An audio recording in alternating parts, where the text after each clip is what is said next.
students, myself Shan Patel. Today we are going to start part 1 of lesson number 4. देखो आज हम अब तक हमने 1 2 3 चैप्टर सीख लिया बराबर। आज हमारा न्यू चैप्टर है चैप्टर नंबर 4। चैप्टर नंबर 4 का नेम है मटेरियल्स। क्या है? मटेरियल्स। हम हमारे अराउंड बहुत सारे मटेरियल्स देखते हैं बराबर। और मटेरियल्स में भी उसमें भी टाइप्स होते हैं। मटेरियल्स में there are two types of materials, metals and non metals. Material में भी अलग अलग टाइप्स होते हैं। मेटल्स होते हैं कुछ नॉन मेटल्स होते हैं। तो कौन से मेटल्स है, कौन से नॉन मेटल्स है, वो सब डिटेल में हम इस चैप्टर में समझेंगे। क्लियर? ओके, देखिए यहाँ पे see here, you are familiar with a number of materials like iron, aluminium, copper, etc.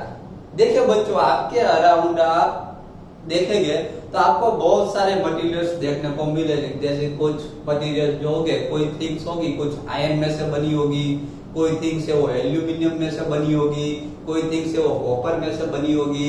जैसे कि हमारे घर पे जो मोस्टली घर पे जो हमारे यूटेंसिल्स है, घर पे जो बर्तन होते हैं मोस्टली कैसे होते हैं बर्तन होते हैं, वो एल्यूमिनियम के भी हो सकते हैं, स्टील के भी हो सकते हैं। समझ में आया? तो एल्यूमिनियम है, स्टील है, वो सब भी क्या है? मटेरियल्स है। क्लियर? वे उसी तरीके से जो कॉपर है, आप जो इलेक्ट्रिक जो थिंग्स होती है लाइक ट्यूबलाइट, फैन, उन सब में जो वायर्स यूज होते हैं, वायर्स के अंदर जो होता है वो कॉपर का वायर होता है। समझ में आया? तो वो कॉपर होते हैं। ओके, देन नेक्स्ट आयरन की भी बहुत सारी थिंग्स होती है।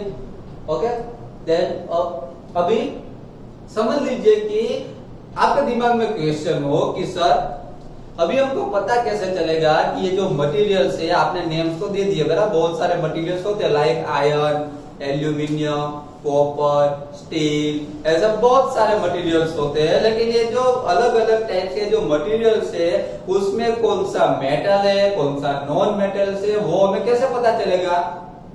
तो वो पता लगाने के लिए कुछ प्रॉपर्टीज होती है बराबर। जैसे कि like physical properties of metals and non metals. उसकी फिजिकल प्रॉपर्टी से पता चलता है कि वो मेटल है कि नॉन मेटल्स है। Clear? Okay, then now first point, यहाँ पे कुछ क्वेश्चंस आपको दिए गए, उससे हमें पता चलेगा। देखिए, have you ever seen a blacksmith beating an iron piece और an iron article made up of iron like a spade and axe? देखिए, कभी कभी आप बाहर जाते होंगे तो आपने ब्लैक को आपने देखा होगा। ऐसा पर्सन जो है ब्लैक स्मिथ, वो क्या करते हैं? आपने देखा होगा कि हैमर से या किसी से भी हैमर से, मोस्टली हैमर से क्या करते हैं, वो आयरन का जो पीस होता है उसको बीटिंग करते हैं। क्या करते हैं? आयरन से वो बीटिंग करते हैं बराबर। आयरन के ऊपर हैमर से बीटिंग, हैमर देखा है ना, हथौड़ा, उससे बीटिंग करते हैं। ओके, किसके ऊपर बीटिंग करते हैं? तो आयरन जो होता है उसके ऊपर बीटिंग करते हैं और उसमें से अलग अलग थिंग्स बनाते हैं लाइक स्पेड आपने देखा है ना, स्पेड कहाँ पे यूज होता है? मोस्टली फार्मिंग करते हैं, स्पेड यूज होता है। ओके, एंड एक्स, आपने एक्स भी देखी होगी बराबर। तो ये सब आपने देखा होगा कि ये उन सब में यूज होते हैं। आयरन की जो ब्लैक स्मिथ होते हैं वो आयरन मटेरियल्स को बीट करके उसमें से ये सब थिंग्स बनाते हैं, स्पेड, एक्स, वो सब। Clear? Then next, do you find a change in the shape of this articles on beating? Do you find a change in the shape of this articles on beating? आपने देखा है जब black Smith है hammer से जब इसको iron की है उसको बीटिंग करता है आर्टिकल्स को बराबर, तब उसका शेप चेंज होता है। आपने देखा है शेप चेंज होगा तभी दूसरी थिंग्स में कन्वर्ट होगी। समझ में आया? तभी थिंग्स बनेगी उसमें से लाइक स्पेड, एक्स, वो सब थिंग्स हो तभी बनेगी। शेप चेंज होगा तभी बनेगी। क्लियर? तो वो बार बार हैमर से बीटिंग करते हो और उसका शेप क्या होता है? चेंज हो जाता है। Clear? Now would you expect a similar change if you try to beat a piece of coal? यहाँ पे एक देखिए, यहाँ पे ऐसा पूछा गया है कि जब आयरन की जो थिंग्स था, आयरन था, उसको जब ब्लैक स्मिथ ने हैमर से बीट किया बराबर, तो उसका शेप चेंज हुआ, क्लियर, और दूसरी थिंग्स में कन्वर्ट हुआ वो। लेकिन जब कोल के ऊपर जब हम बीटिंग करेंगे तो क्या उसका शेप चेंज होगा इस तरीके से? होगा नहीं, सेम चेंज नहीं होगा। जैसे आयरन में हुआ वैसे नहीं होता। आयरन में क्या होता है, बार बार हीटिंग करना पड़ता है तभी शेप चेंज होता है, क्लियर। लेकिन ये कोल है, कोल जो है उसको आप हैमर से एक ही बार टच करोगे तो कोल क्या होगा, उसके पीसीस हो जाएंगे बहुत सारे, समझ में आया? ओके, तो कोल तो क्या है, वो बहुत वेरी हार्ड नहीं है। आयरन जो था वो तो बहुत हार्ड था, वेरी हार्ड था। कोल तो क्या है, वो हार्ड नहीं है, वो सॉफ्ट होता है। जैसे एक बार भी अगर हैमर से एक बार भी टच किया तो उसके बहुत सारे पीसेस हो जाएंगे, समझ में आया?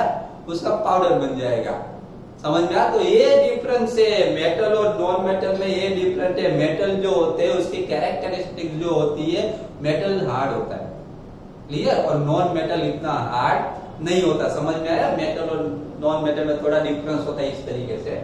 ओके, अभी ये मेटल एंड नॉन मेटल जो है हम एक्टिविटी के थ्रू समझते हैं। देखिए, take a small iron nail, a coal piece, a piece of thick aluminium wire and a pencil lead. यहाँ पे 4 थिंग्स लेनी, आपको 4 थिंग्स बताइए। कौन कौन सी 4 थिंग्स? तो एक तो आयरन नेल लेना है जो आयरन का बना हुआ है, उसके बाद अ कोल पीस, एक कोल पीस लेना है। कोल मीन्स तो आपको पता ही है, कोल मीन्स क्या होता है, कोयला, ब्लैक कलर का आता है ना कोयला, ओके, उसको कोल पीस कहेंगे। A piece of thick aluminium wire, बाद में एक एल्यूमिनियम वायर लेना है, एंड अ पेंसिल लीड, और क्या लेना है, पेंसिल की लीड जो है, पेंसिल की लीड तो आप सबने देखी होगी, पेंसिल की लीड लेनी है, क्लियर। ये 4 थिंग्स लेनी है। अभी 4 थिंग्स तो हमने ले ली, अब आगे क्या करना है, देखिए, beat the iron nail with a hammer, try to hit hard। अभी क्या करो कि आपने जो आयरन का नेल लिया, आयरन नेल लिया बराबर, एक हैमर लो, हथौड़ा लो बराबर, और वो आयरन नेल को बीट करो बराबर, हार्ड बीट करो, हार्ड बीट करो तो क्या होगा, उसका शेप चेंज होगा बराबर, फ्लैट, वो दबेगा धीमे धीमे, क्लियर। और okay, then hit hard the aluminum wire also।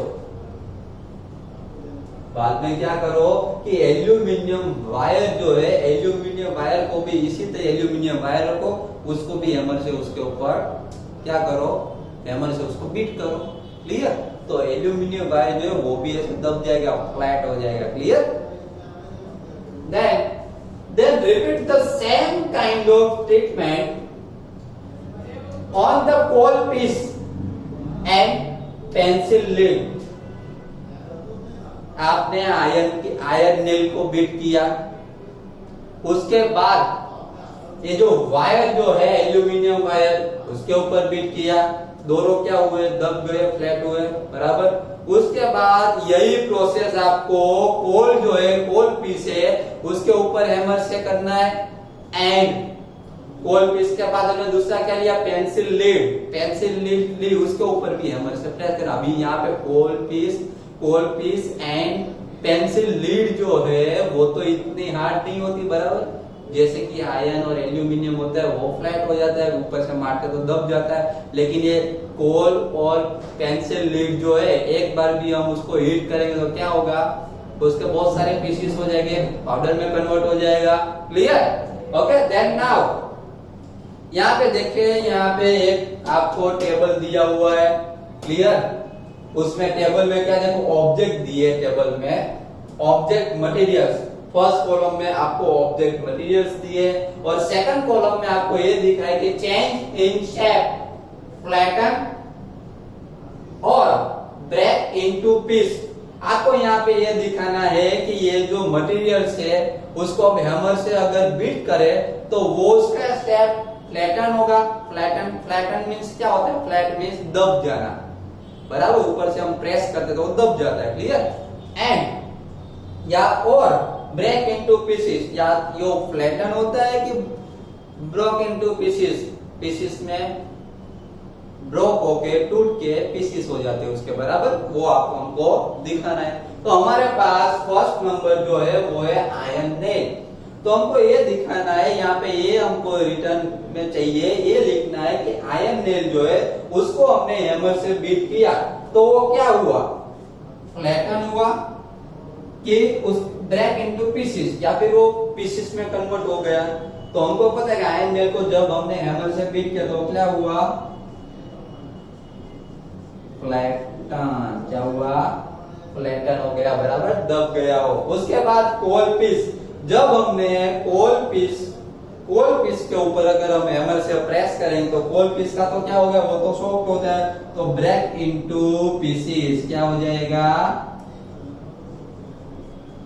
Break into pieces.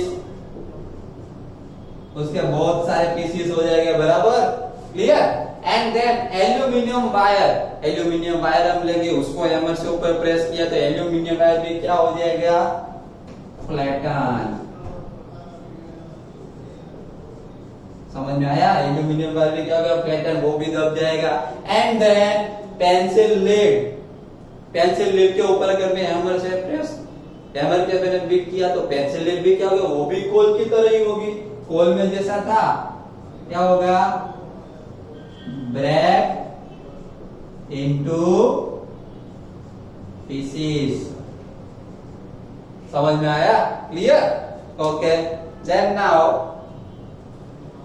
you saw that the shape of the iron nail and the aluminum wire change on beating।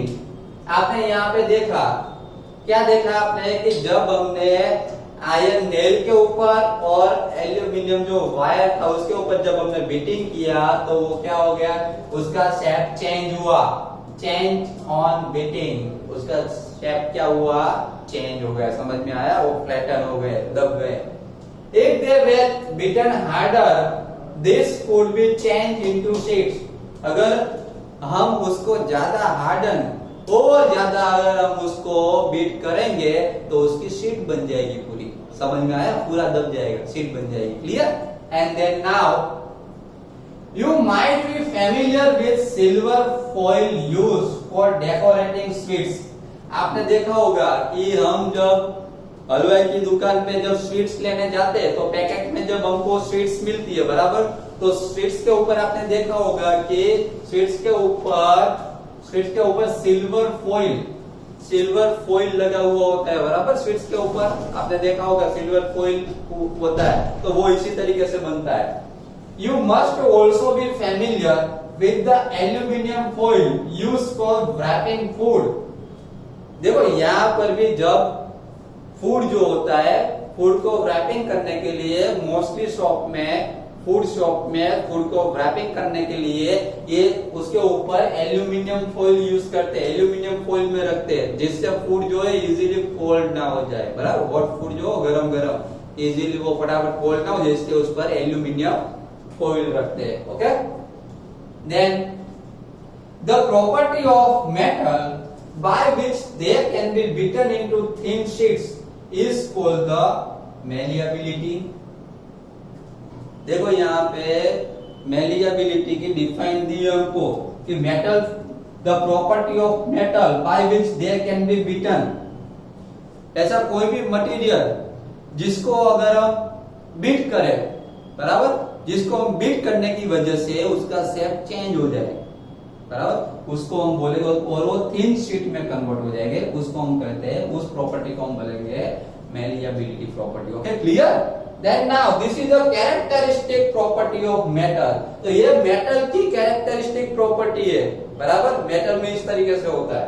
Then next, as you must have notice materials like coal and pencil lead do not show this property.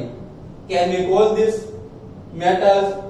देखो ऊपर की जो iron nail जो था, iron nail and aluminium wire जो था, उसमें malleability property है, क्योंकि हम उसको बीट करते हैं तो थिन शीट में कन्वर्ट हो जाता है, क्लियर। तो वो मेटल हुआ, समझ में आया, वो मेटल के कैरेक्टरिस्टिक्स है। लेकिन जब आप coal and pencil lead, coal and pencil lead को जब हम बीट करते हैं तो उसमें क्या होता है, उसकी थिन शीट नहीं बनती, लेकिन क्या हो जाता है, स्मॉल स्मॉल पीसेस ब्रेक होकर स्मॉल स्मॉल पीसेस में कन्वर्ट हो जाते हैं, बराबर। तो वो क्या मेटल है? नहीं, वो मेटल नहीं है, वो प्रॉपर्टी जो है वो नॉन मेटल की है। समझ में आया? तो आज हमने इस वीडियो में पार्ट वन में हमने क्या देखा? पार्ट वन में हमने देखा कि मेटल्स एंड नॉन मेटल्स, कौन से ऐसे मटेरियल्स है जो मेटल्स है और कौन से ऐसे मटेरियल्स है जो नॉन मेटल्स है। तो इसका डिफरेंस आपको इजीली समझ में आ जाना चाहिए। अभी हमने एक प्रॉपर्टी उसकी देखी, बराबर। एक प्रॉपर्टी हमने देखी कि जो हार्ड होते हैं जो थिंग्स, बराबर, जैसे कि जो फ्लैटन हो जाते हैं, जो दब जाते हैं, जैसे कि आयन नेल जो था उसको हमने बीट किया, एल्यूमिनियम वायर को बीट किया, तो उसकी प्रॉपर्टी में मेलिएबिलिटी प्रॉपर्टी थी, वो बीट करने से क्या होता है कि थिन शीट में कन्वर्ट हो जाते हैं, तो वो मेटल है। लेकिन दूसरा हमने ये देखा कि जो कोल है और पेंसिल लीड है उसको अगर हम बीट करते हैं तो वो हार्ड नहीं है, वो सॉफ्ट है, वो इजीली ब्रेक होके पीसेस में कन्वर्ट हो जाएगी। समझ में आ? तो वो नॉन मेटल्स की प्रॉपर्टी है। क्लियर? ओके। तो आज के वीडियो में मैंने आपको जो भी समझाया मेटल्स एंड नॉन मेटल्स के बारे में, property of metals and non metals, वो वीडियो पॉज करके एक बार फिर से इसको पूरे बोर्ड को, पूरे लेक्चर्स को एक बार फिर से रीड कर लीजिए, इसके लर्न कीजिए, बराबर। Okay, thank you very